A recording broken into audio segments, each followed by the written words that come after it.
je vous invite à vous installer confortablement et à fermer les yeux pour mieux entendre ce qui tend à être mieux.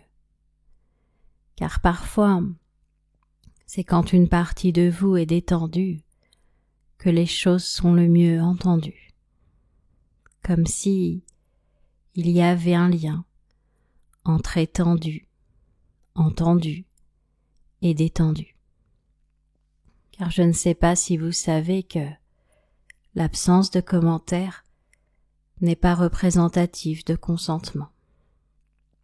Certains préfèrent passer leur chemin plutôt que d'émettre un avis qui pourrait ne pas être favorable à la faveur des choses. Car en automne, il arrive que l'homme ne soit pas autonome, comme si ce qui était automnal n'était pas forcément l'automatisme de l'autonomie, car les mots proches peuvent être éloignés. Mais persuader et persévérer, commençant de la même manière, il est possible qu'à la fin de cette séance, vous soyez persuadé de persévérer ou que vous persévériez dans la persuasion.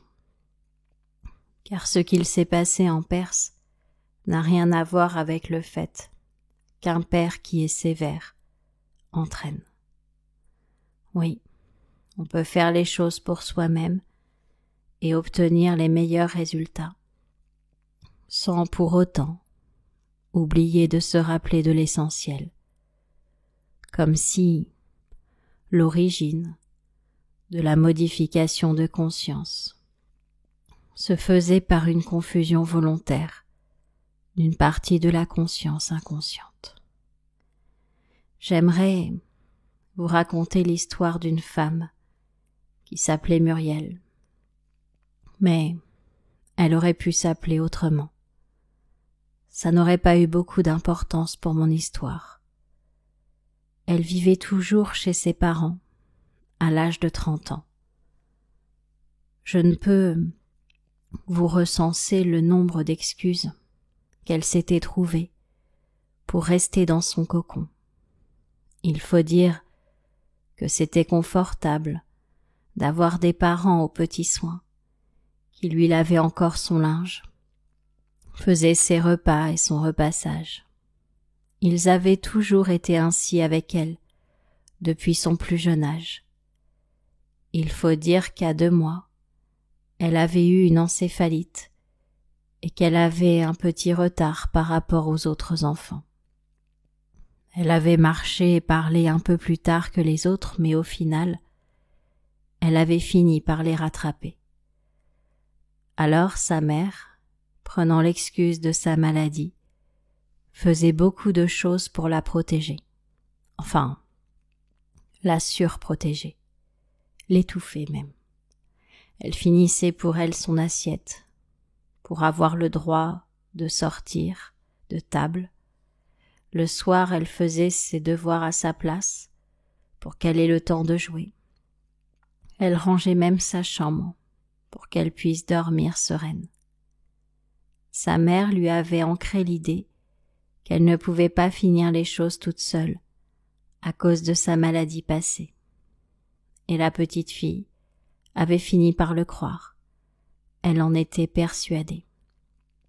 Jusqu'à ce qu'un jour, elle lise une étude qui avait été faite sur la réussite extraordinaire de certains adultes qui avaient été malades dans leur enfance. La maladie les avait rendus plus résistants face aux épreuves de la vie, plus confiants en leur capacité de les surmonter aussi. Il y avait donc 2 choix possibles: se servir de la maladie comme excuse ou s'en servir comme une force. Ce jour-là, Muriel décida de changer la situation, de supprimer cette vieille croyance limitante, d'installer à la place une nouvelle croyance: je vais réussir, je réussis. Dire qu'il suffit de croire en ce que l'on fait pour que cela réussisse et que notre souhait soit exaucé. J'aimerais maintenant vous raconter l'histoire d'un homme qui se levait tous les jours en se disant « Aujourd'hui ça va marcher » et qui se couchait tous les soirs en se disant « Ça n'a pas marché aujourd'hui mais ça marchera demain parce que je vais m'améliorer avec l'expérience de ce jour. » Le lendemain, son essai était différent et l'amélioration pas toujours visible, mais il était persuadé chaque matin que ça marcherait aujourd'hui. Sa femme, sa famille, ses amis lui disaient souvent qu'il devrait abandonner, passer à autre chose, car eux, à sa place, ils n'auraient pas continué à essayer. Mais il n'était pas eux, il était lui, et lui, il souhaitait persévérer. C'est ce qui lui permit 3 mois plus tard d'y arriver. Quand les journalistes lui demandaient comment il avait fait pour continuer à y croire malgré les échecs, l'homme leur répondit « Quels échecs ? Considérez-vous que toutes les classes avant le bac sont des échecs ou des étapes nécessaires à y arriver un jour ? Des étapes pour progresser, des étapes pour apprendre. » Oui, souvent, on veut passer le bac alors qu'on est en primaire. On ne sait pas qu'il y a des étapes nécessaires, que certains appellent échecs, d'autres essais, et d'autres marches de l'escalier. Alors imaginez votre batterie interne qui se déchargeait à chaque déception, échec ou obstacle.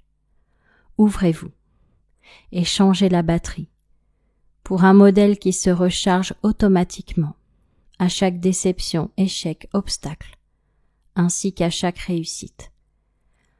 Voyez le témoin de charge de votre batterie, qui est à son maximum, à partir de maintenant. Quoi qu'il arrive, vous avez l'énergie de persévérer. Vous êtes quelqu'un qui persévère, qui va au bout des choses et qui les réussit. Les peurs et croyances limitantes ont sauté. Vous vous souvenez lorsque vous étiez petit, vous êtes tombé plusieurs fois avant de réussir à marcher. Et vous avez toujours persévéré.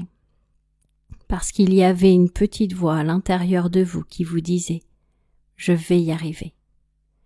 Imaginez-vous, d'ici quelque temps, heureux d'avoir réussi, d'avoir persévéré, d'être allé jusqu'à votre objectif, de l'avoir atteint.